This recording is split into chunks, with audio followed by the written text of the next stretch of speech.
Alors les doulas, en fait, nous, on accompagne toujours en complément d'un suivi médical par la sage-femme, par la maternité. On n'intervient jamais seul dans l'accompagnement de la naissance, c'est vraiment important de l'avoir en tête. On va accompagner un peu à tous les moments du projet de parentalité. AVS avec Philippe Robichon. À votre santé sur Beurre FM, c'est tous les jours, entre 9h et 10h, et tous les mardis, vous avez rendez-vous avec nous. Nous avons rendez-vous avec Nadia El Bouga. Bonjour Nadia. Bonjour Philippe, bonjour à toutes et à tous. Sage-femme et sexologue, auteur à succès. Je suis avec beaucoup de passion le chemin de votre livre au Japon. Oui, et je sais dire maintenant la sexualité dévoilée, donc le titre oui, parce que de la semaine mon dernière, livre. Ouais, comment on dit ? Voilà, alors c'est Sexuality ga Akirakani. D'accord, mais alors, sexuality, ça n'a pas l'air très japonais, non ? Ah si, ça se prononce comme ça, écoutez, voilà. Et je voulais leur dire donc, domo arigato, voilà. C'est ce que vous dites au japonais. Gozaimasu. Parce que les japonais suivent Merci vos beaucoup. émissions. Et en plus, moi, j'ai eu mon nom cité en japonais, donc je suis très curieux de savoir comment on dit. Philippe Robichon. Ça fait plus espagnol. C'est pas du japonais, ça. Ou alors c'est du japonais du Sud, hein, Nadia. Bon, vous avez été augmentée, Nadia. Augmenté ? Les sages-femmes. Qui l'a dit, votre ministre. Oui, tout à fait. Merci, Olivier Véran. Vous avez merci le Conseil de l'Ordre des sages-femmes. Ouais. Et merci à toutes les sages-femmes qui se battent pour... 100 € net de prime et une hausse de salaire d'environ 100 € brut par mois. Donc à partir du mois de janvier de l'année prochaine, émission dédiée à toutes les sages-femmes et à toutes celles qui participent à l'accouchement. Pour les sages-femmes salariées, tout à fait. Voilà, oui, par parenthèse, parce que c'est ça concerne celles qui sont salariées. Nous allons parler d'un sujet que je ne connaissais même pas. Je ne connaissais même pas le mot ce matin. Notre invitée s'appelle Leslie Lucien. Bonjour et bienvenue. Bonjour Philippe, merci de me recevoir. Avec beaucoup de plaisir, vous êtes trentenaire parisienne, femme et mère de 2 filles de 10 ans et 8 ans, et vous publiez À l'écoute d'une naissance, récit d'une doula aux éditions First. Le mot que je ne connaissais pas, c'est ce mot-là, doula, ça vient du grec. Tout à fait. Ça vient du grec et ça veut dire la femme qui accompagne la femme. Donc dans son cheminement, les doulas accompagnent depuis parfois les premières règles, les premières menstruations jusque la ménopause et plus souvent autour de la naissance. D'accord. Vous connaissiez vous, Nadia ? Oui, alors c'est ce que j'expliquais hors antenne à Leslie. J'ai découvert en fait... alors vous parlez de doulisme. C'est ça, c'est mon petit mot pour parler des doulas. Doulage, je trouve que c'est plus doux. Le doulage, c'est parfait aussi. J'ai découvert donc le métier de doula en intracommunautaire en fait. Ce sont des femmes de la communauté musulmane, des communautés musulmanes en fait, qui m'ont initiée à ce métier en fait, parce que de plus en plus... C'est une profession. Voilà, exactement. De femmes maintenant s'intéressent depuis maintenant un bon bout de temps à l'accompagnement global, c'est-à-dire vraiment ne plus subir un système qu'on établit, dont on parlera par la suite, mais être vraiment maîtresse de sa naissance avec un grand M. Ouais, c'est vraiment l'idée d'être à la fois actrice de la naissance et à la fois d'avoir un espace d'écoute, sentir que elles ont envie d'être entendues sur ce chemin où souvent tout va vite, tout est assez industrialisé dans le domaine de la naissance. J'ai envie de dire, c'est vraiment dommage d'utiliser ce terme, mais elles sont médicalisées même. Médicalisées, tout à fait. Vous avez raison. Donc c'est vraiment avoir un espace juste pour se poser, se sentir entendu, être écouté. Et c'est vraiment ça qu'offrent les doulas. Alors, sur la définition, parce qu'on a parlé du grec, mais si on devait définir précisément ce que c'est qu'une doula. Ouais. Alors les doulas, en fait, nous, on accompagne toujours en complément d'un suivi médical par la sage-femme, par la maternité. On n'intervient jamais seul dans l'accompagnement de la naissance, c'est vraiment important de l'avoir en tête. On va accompagner un peu à tous les moments du projet de parentalité. Donc sur mon chemin de doula, il y a certaines femmes, certaines familles qui vont faire appel à moi, par exemple, dans un parcours de PMA, où elles sont dans un projet de bébé qui n'arrive pas. Avant, exactement. Voilà. Avant même la grossesse, dans ce désir d'enfant, parfois elles ont besoin de nommer ce qu'elles traversent. Donc là, on démarre vraiment tôt et parfois, on se rencontre dans le temps de la grossesse, des séances pour aborder ce qu'elles traversent quand elles sont enceintes. Parfois, certaines doulas vont être présentes à l'accouchement en complément de la sage-femme, que ce soit à la maison ou à la maternité. Et puis aussi, elles accompagnent en post-natal, dans cette période postpartum dont on parle aujourd'hui de plus en plus, pour être présentes présente auprès des femmes. Vous, par exemple, vous êtes très peu présente à l'accouchement. Moi ? Oui, aujourd'hui, vous accompagnez moins les femmes à l'accouchement. Exactement. Pourquoi ? Alors, c'est vraiment un choix, je dirais,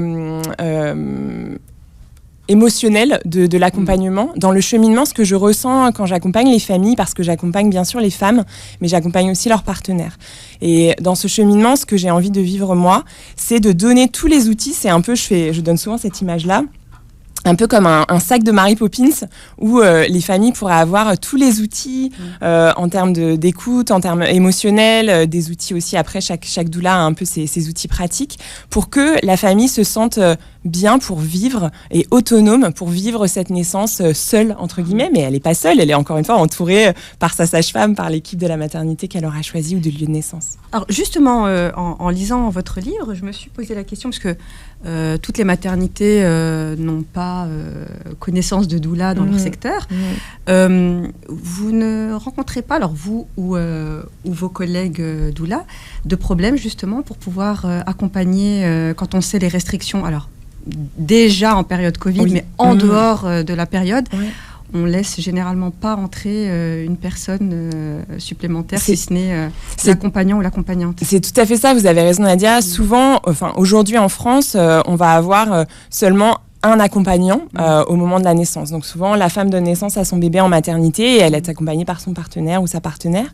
Mais c'est vrai que de plus en plus, quand dans certaines maternités, il y a eu à un moment une brèche, une petite porte ouverte où une doula était assise dans le couloir pendant tout un temps. Elle est venue, elle s'est assise, elle est restée. Au bout d'un moment, on lui dit bon, peut-être vous pouvez entrer. Et donc à ce moment-là, les sages-femmes, l'équipe se rendent compte aussi de ce que peut apporter la doula dans cet espace. La doula, elle n'est pas là pour remplacer la sage-femme, elle n'est pas là pour prendre la place de quelqu'un d'autre, elle est vraiment dans cet espace de complémentarité. Et là, tout à coup, l'équipe se dit ah mais en fait, ça fait du bien aux femmes, ça fait du bien aux partenaires d'avoir ce soutien-là, cette doula qui connaît la famille et qui est dans ce lien de continuité. Donc en fait, tout le monde y gagne. Mais c'est vrai que c'est encore plutôt restreint. Il y a des maternités aujourd'hui, moi je travaille à Paris, comme par exemple Nanterre, qui accueille les doulas de l'association Doula de France notamment, parce qu'elles ont compris en fait, les équipes, que c'était bénéfique pour les femmes et pour les partenaires. C'est ça, et ça dépend, donc vous en parlez aussi dans votre livre, du niveau de la maternité. Et évidemment, donc il y a 3 niveaux dans les maternités, comme vous le citez dans votre Alors bouquin. Ça c'est intéressant, parce que quand on parle de niveau, effectivement, il y a 3 niveaux. Donc quels sont les différents niveaux de maternité ? En fait, vous avez donc le niveau 1, qui est une maternité, on va dire, qui respecte un peu plus la physiologie, donc c'est pas surmédicalisé, même si ça reste médicalisé par rapport au contexte français. C'est en fait une maternité où on a un service de néonatologie, mais on n'a pas de réanimation néonatologique. Et donc ça, c'est dans des niveaux supérieurs, donc 2B et 3.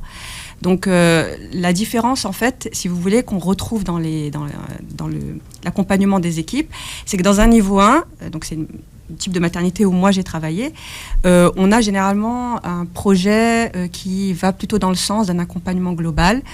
Par exemple, la maternité où j'ai travaillé durant des années, on permettait au papa de pouvoir entrer au bloc opératoire lors d'une césarienne. Vous verrez jamais ça dans un niveau 3, jamais, clairement. Parce que c'est une opération. Parce que c'est une intervention et parce que, en règle générale, dans un niveau 3, c'est des suivis de grossesse dites à haut risque, par rapport aux 2 autres niveaux où ce sont des grossesses à bas risque, enfin moyen risque pour le niveau 2, et puis bas risque ou dit physiologique pour le niveau 1. Et du coup, vous aurez du mal à faire changer le projet d'un service de maternité en niveau 3, parce que tout simplement, on considère qu'on est dans la pathologie dans certains cas, et donc du coup, on ne fait pas entrer l'accompagnant ou l'accompagnante. Ce qui est effectivement, je rejoins tout à fait Leslie, à mon sens dommage, parce que on a tout à gagner, et tous, à permettre justement de créer une ambiance et un environnement rassurant et apaisant pour la future maman. Tout à fait. Sage-femme et doula, quelle est la différence ? Alors, je réponds à quoi? Oui. Sage-femme et doula, c'est vraiment un espace de complémentarité. Pour moi, la sage-femme, c'est la spécialiste de la femme. Elle va accompagner la femme autour de ses cycles, autour de sa contraception, de l'accompagnement aussi de tout son chemin de femme, et bien sûr dans le temps de la grossesse et du postpartum. Elle accompagne à la fois sur un plan médical, puisqu'elle a des connaissances et des compétences que nous n'avons pas en tant que doula, et elle accompagne aussi d'un point de vue émotionnel dans l'écoute. La doula, elle a uniquement, entre guillemets, j'ai envie de dire, cet aspect d'écoute. Nous, on est des spécialistes de l'écoute. C'est vraiment ce qu'on offre le plus dans notre accompagnement. Et bien sûr, à côté de l'écoute, on a des espaces un peu logistiques d'accompagnement. On va être avec certains outils, puisque certaines doulas vont accompagner. Moi, je travaille beaucoup en hypnose, je travaille beaucoup en chant prénatal, qui sont des outils que j'utilise. Donc, ça vient en complément de mon travail d'écoute.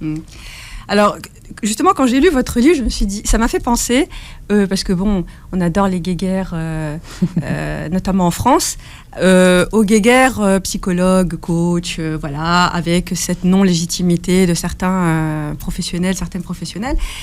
Et du coup, ça m'a renvoyé en pleine figure, en fait, la stupidité de ces combats-là, parce que finalement, quand chacun sait où est sa place, en réalité, c'est bénéfique pour les personnes qu'on accompagne.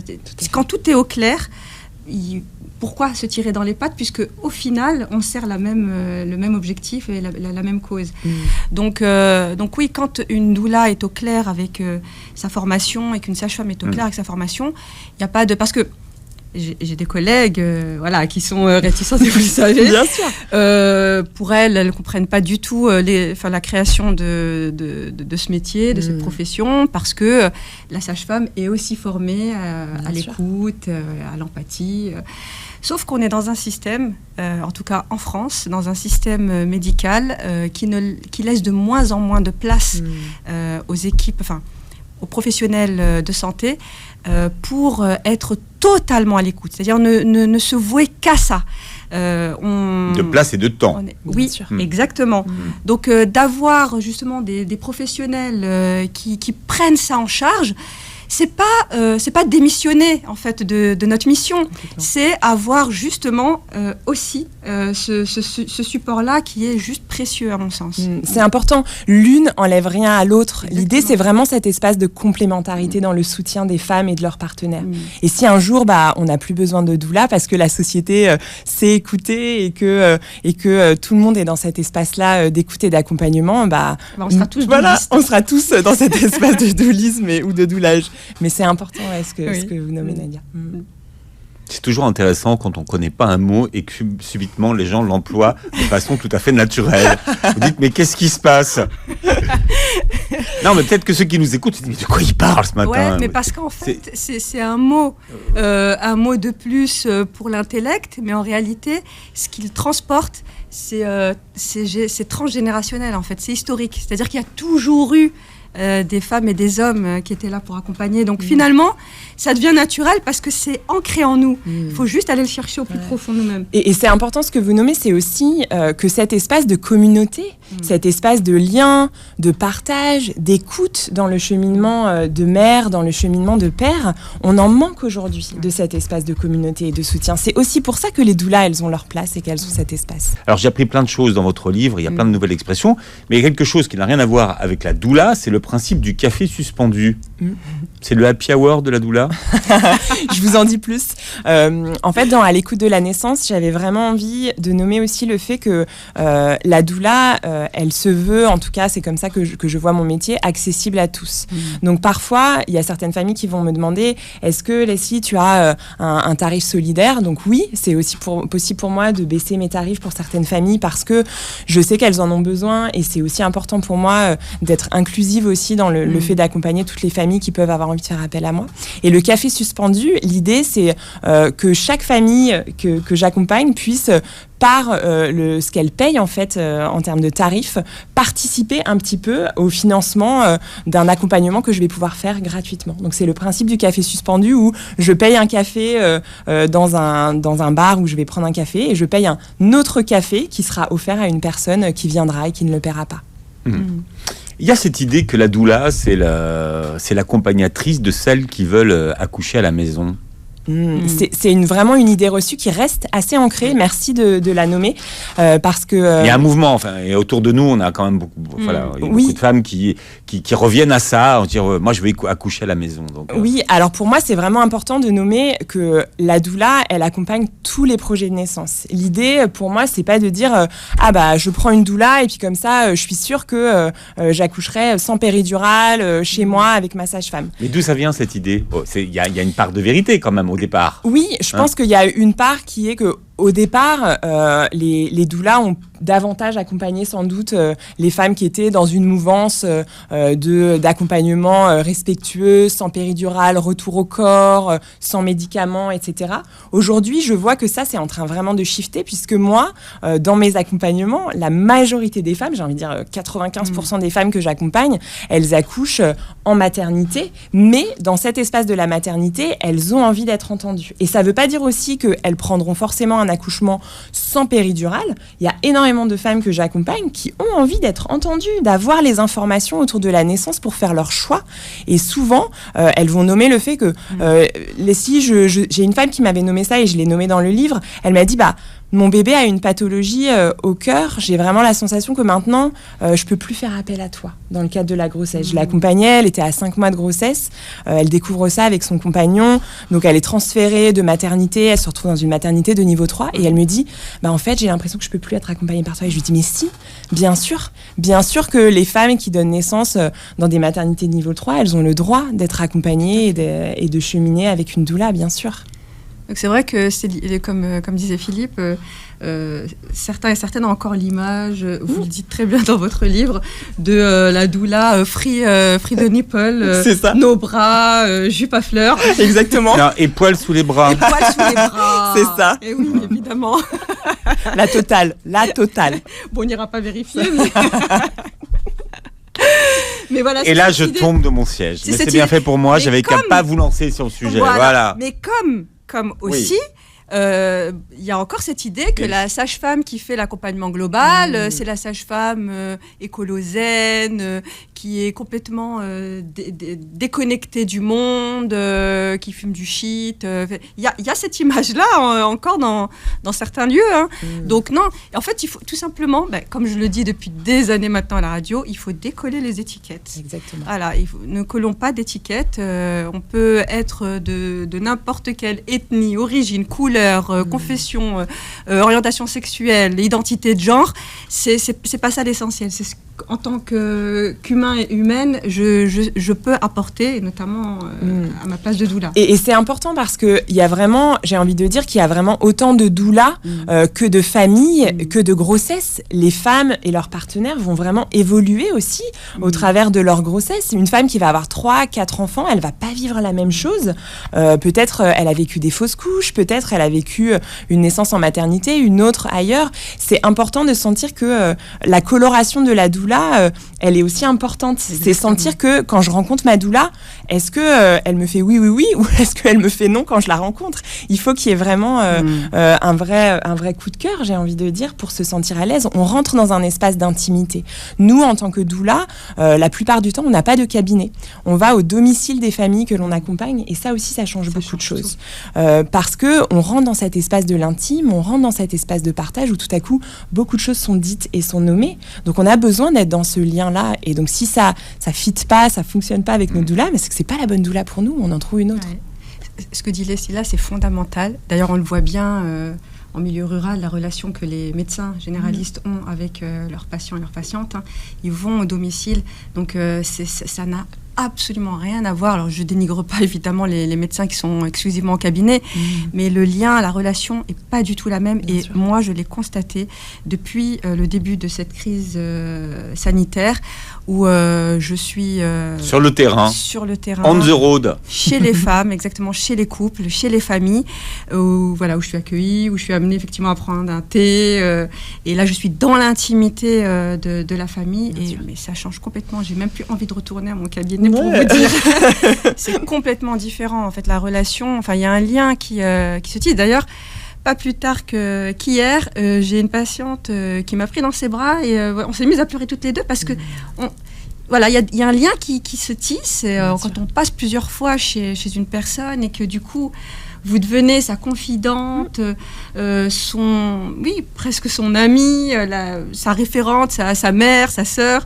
C'est énorme, c'est énorme. C'est important, et l'espace de la doula, c'est à la fois cet espace de l'intime et à la fois cet espace de neutralité. Pour moi, c'est important de nommer le fait qu'on a besoin, dans l'espace du devenir mère, du devenir parent, on a besoin de nos pères, de nos grands-mères, de nos mères, de nos sœurs. On a besoin d'elles. Mais souvent, elles rentrent dans un espace où il y a beaucoup de choses qui se sont passées dans nos vies, il y a beaucoup d'interactions, il y a le poids parfois aussi de la famille. Et donc, le fait d'avoir une personne neutre qui est à nos côtés, c'est aussi ça l'espace de la doula. Nous, on n'est pas là pour vous dire allaite ton bébé tant de temps, allaite ton bébé comme ça, fais-le comme si. On est vraiment dans un espace d'information. On va vous donner le maximum d'informations autour de votre cheminement pour qu'ensuite vous puissiez faire vos propres choix.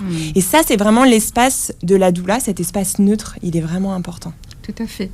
Et autre chose aussi, on en parlait tout à l'heure, c'est la position dans laquelle vous vous situez. Vous êtes effectivement au même niveau que les personnes que vous accompagnez. Il n'y a pas cette position haute que peut avoir un professionnel de santé. Même si le professionnel de santé ne valide pas en fait cette posture haute, l'étiquette en fait professionnelle fait qu'on le met de facto dans une position tout à fait, vous avez raison Nadia, c'est important cet espace-là, c'est que souvent il y a cet espace de un peu de verticalité, de pyramide dans l'espace médical. Même quand on est une sage-femme qui a envie d'être dans cet espace d'horizontalité, il y a toujours cette notion pour certaines femmes de je regarde un peu vers le haut, la sachante. Et donc c'est vrai que notre positionnement de doula, c'est vraiment un positionnement aux côtés des femmes, aux côtés des familles, vraiment dans cette horizontalité, c'est quelque chose qui nous tient vraiment à cœur à chacune dans notre accompagnement. Mais alors, en quoi il consiste cet accompagnement ? Qu'est-ce que vous pouvez faire et qu'est-ce que vous ne pouvez pas faire?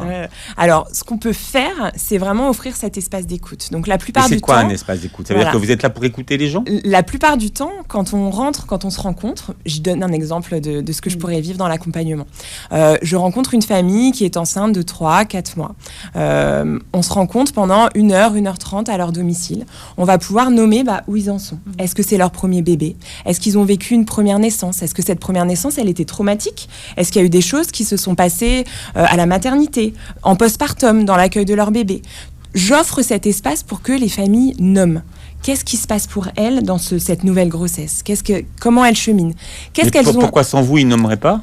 Ils nommeraient, mais parfois, le fait de ne pas avoir beaucoup d'espace, le fait de se parler en 10 minutes, en 5 minutes, et d'avoir d'autres notions à aborder, on n'a pas ce temps-là. On n'est pas dans l'intime de la maison. On n'est pas dans cet espace où on se pose autour d'un café, autour d'un thé. Et ça, je vous ferai remarquer que Leslie n'a pas dit une femme enceinte. Elle a dit une famille enceinte. Je vous ai laissé... J'ai pas rebondi parce que je savais, Nadia, j'ai été bon là. Non, mais voilà, la différence, elle est là, justement. Et quand vous dites famille, c'est famille, il y a beaucoup de types de familles. Bien sûr, c'est important pour moi. Dans l'espace de la famille, il y a bien sûr le partenaire, la partenaire, il y a les enfants. Est-ce qu'ils sont présents aussi dans les rencontres qu'on partage, les aînés? Et donc, il y a tout cet espace d'écoute, d'échange, de se sentir vraiment entendu et d'avoir pu déposer notre histoire. Ça, c'est vraiment important dans nos partages. Et puis, comme je le disais tout à l'heure, on a aussi nos outils. Chaque doula vient un peu avec ses outils. Donc moi, je travaille beaucoup avec l'hypnonatal, qui est un accompagnement en relaxation dans le temps de la grossesse et qui permet aussi de cheminer vers la naissance. Donc souvent, dans les séances, on va avoir un temps d'écoute et de partage et puis peut-être 20-30 minutes où on s'installe pour vivre une séance d'hypnose. Et récemment, j'ai une femme qui me partageait ça. Elle me disait, en fait, ce qui change ici, c'est que je suis pas dans un cabinet, je suis dans mon canapé. Donc je sais que si j'ai envie de bouger pendant la séance, je me sens beaucoup plus à l'aise. Elle s'autorise. Exactement, vous avez raison. Donc voilà, il y a tous ces espaces-là. Donc, je parlais du champ prénatal, puisque c'est aussi quelque chose avec lequel j'accompagne. Le champ prénatal. Je vous raconte un peu le champ prénatal. J'explique que dans votre livre, il y a des QR codes, parce que c'est un livre 7.0 maintenant. Les livres maintenant, c'est plus comme avant. Vous faites le QR code là, là vous avez le champ prénatal. Ouais. Exactement. Mais là, comme on n'a pas de QR code, vous allez chanter en direct. Voilà. En quoi ça consiste le champ prénatal? L'idée, c'est de donner des outils aux femmes. J'avais vraiment envie que mon livre il soit un peu comme une grande séance d'accompagnement, que les femmes et leurs partenaires puissent vraiment puiser à l'intérieur. Qu'ils soient vivants comme vous. Qu'ils soient vivants, exactement. Et donc les QR codes, ils servent aussi à ça, à vraiment aller chercher des méditations, détendre la relaxation, des temps de musique.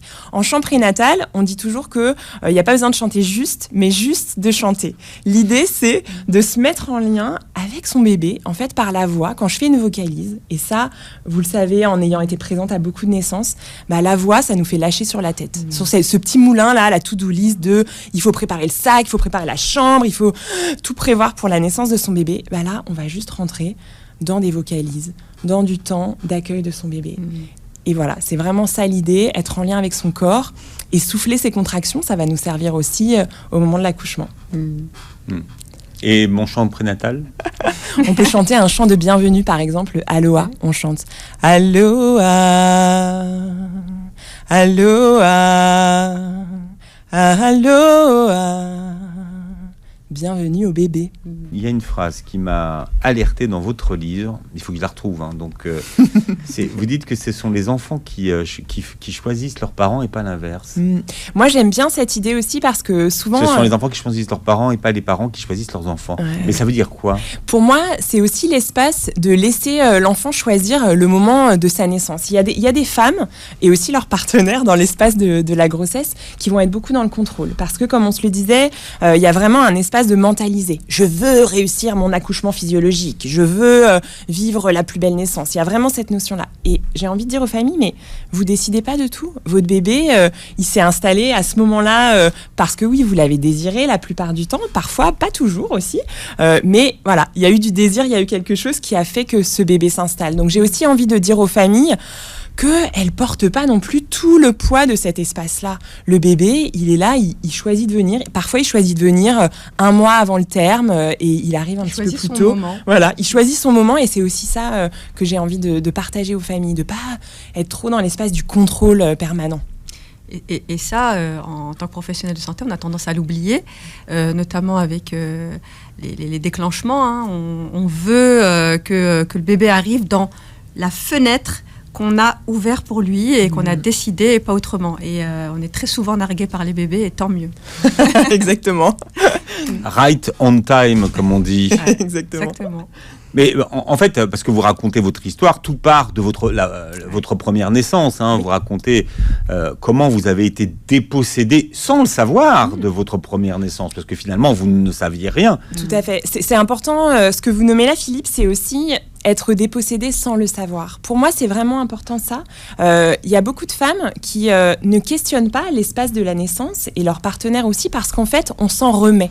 On a vraiment aujourd'hui en France beaucoup cette notion, même si ça change. Hein, on est vraiment dans un espace de changement de, je dirais, ces 5 dernières années de plus en plus. Les femmes ont envie d'être un peu empowered et empuissancées dans l'espace de la naissance. Donc voilà, elles ont envie de vivre leur naissance, d'être actrices. Et les pères aussi, les partenaires aussi ont envie d'être présents à ce moment-là. Et donc moi, je suis un peu rentrée par cette petite porte en devenant mère où en fait, je m'en suis remise complètement. Et c'était OK pour moi. Accoucher dans une maternité de niveau 3, laisser les soignants faire leur travail et m'en remettre complètement, c'était OK. Accepter la péridurale. Voilà, accepter la péridurale parce que c'est comme ça qu'on voit naître notre bébé et c'est OK. Et encore une fois, je le dis très bien dans le livre, hein, cette naissance, elle était magnifique. C'était une très belle naissance. Mon bébé était un bébé magnifique. Je me souviens des premiers instants auprès d'elle, avec mon compagnon. Mais c'est vraiment quelques mois après où je me suis dit, mais en fait, j'ai rien senti. Je l'ai pas vraiment accompagné, mon bébé. J'étais pas vraiment dans un espace d'écoute, d'accueil.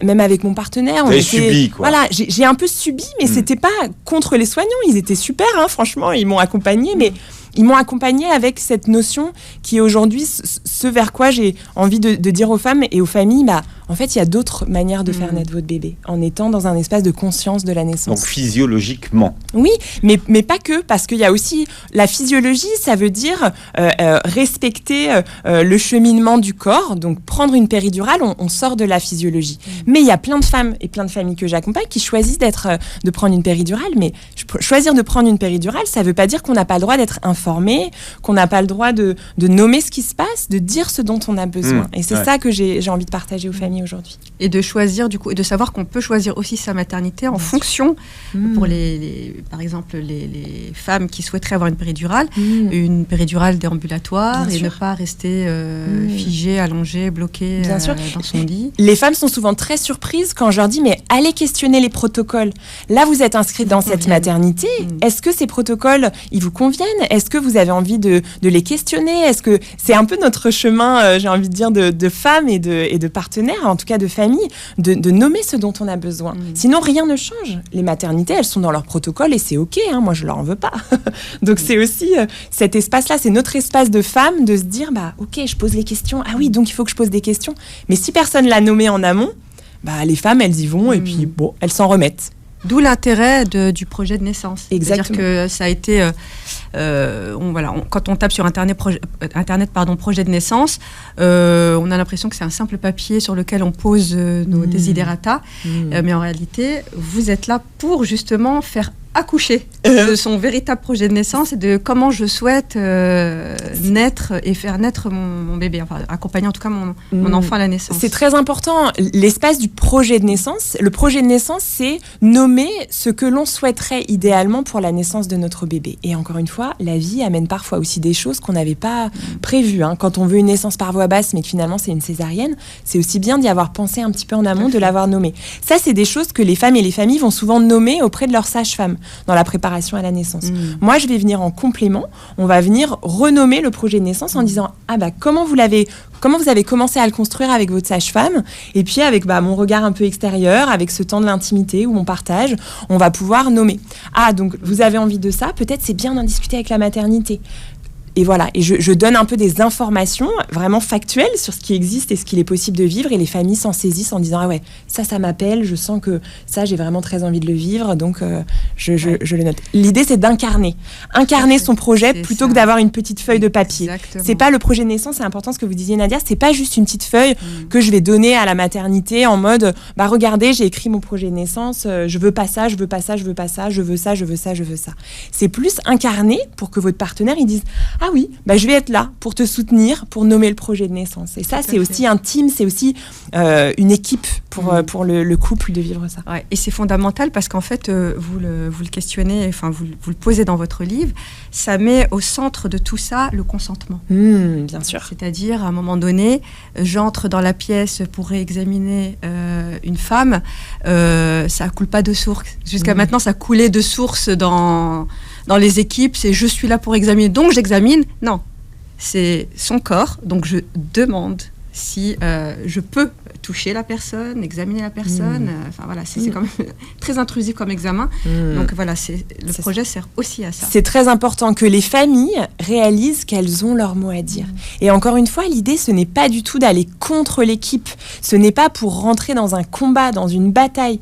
C'est vraiment l'idée de pouvoir incarner ce projet, de le construire dans le temps de la grossesse jusqu'à la naissance, pour que la famille arrive le jour J et se dise ok, ce projet, il est là. Peut-être que ce ne sera pas tout à fait comme je l'ai imaginé, parce que la vie amène autre chose parfois, mais au moins j'ai cheminé, je me sens actrice et acteur.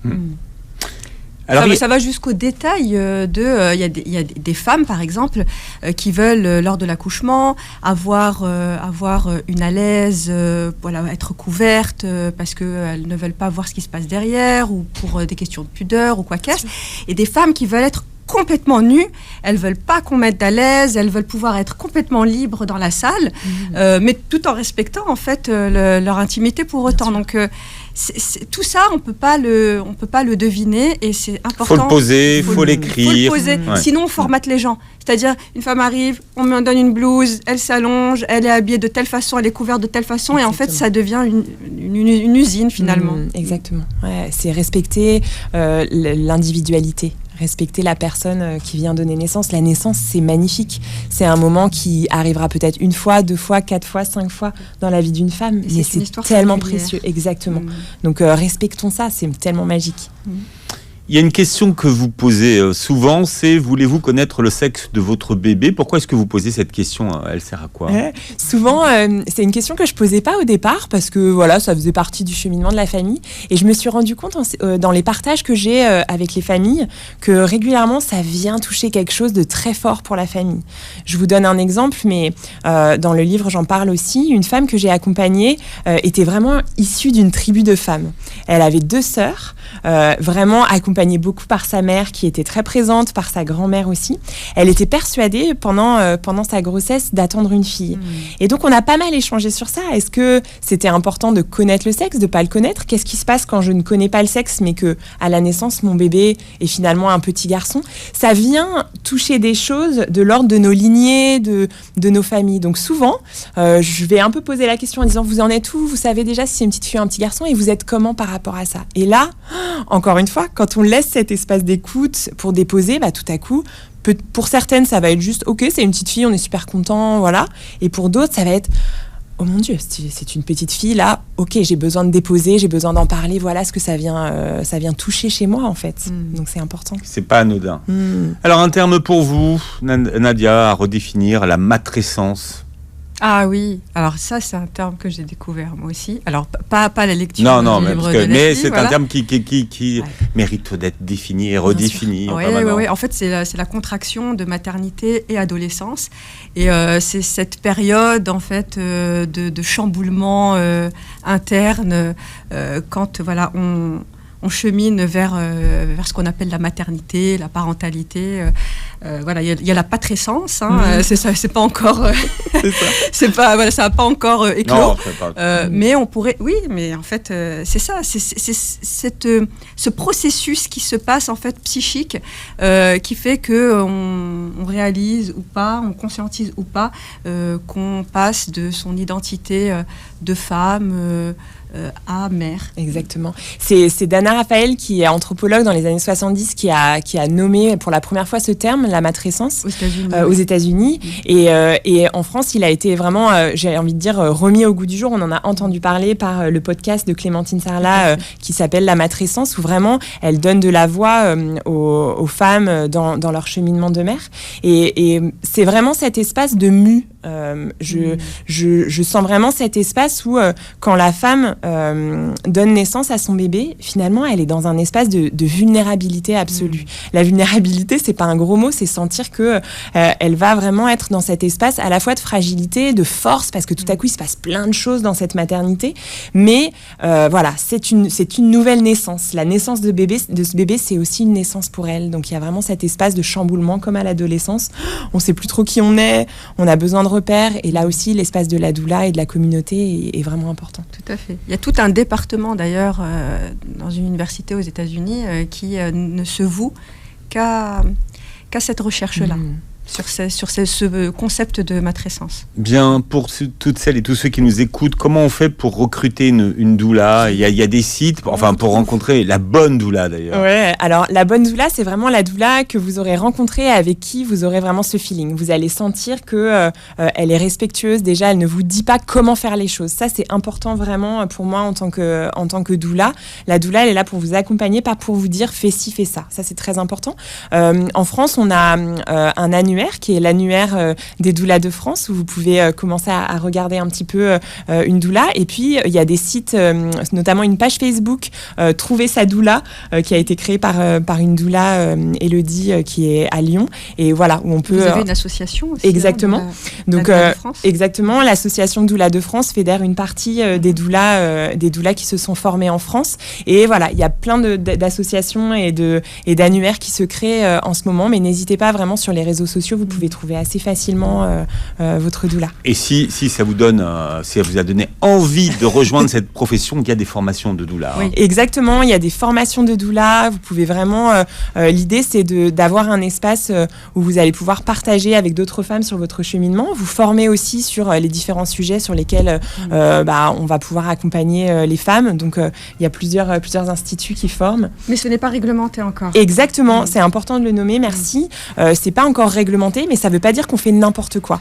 Ce qui est vraiment important, c'est de nommer qu'en tant que doula, on est garante de cet espace aussi de sécurité pour les femmes. Nadia, vous remonterez le livre, s'il vous plaît, puisque l'émission est filmée. Vous pourrez découvrir le livre de Leslie Lucien. Très très bien illustré, vraiment très coloré. Je vais vous montrer. C'est un bel objet. Voilà. Il faut dire que c'est exemple. aussi un très bel objet. Vraiment, tout à fait. Vous pouvez réécouter l'émission en podcast, pour ceux qui aiment les podcasts, sur beurrefm.net, et vous pouvez voir la vidéo de cette émission sur notre chaîne YouTube. Merci Leslie d'avoir été avec nous. Merci à vous. Et Nadia, on vous retrouve mardi. Très belle journée santé sur Beurre FM.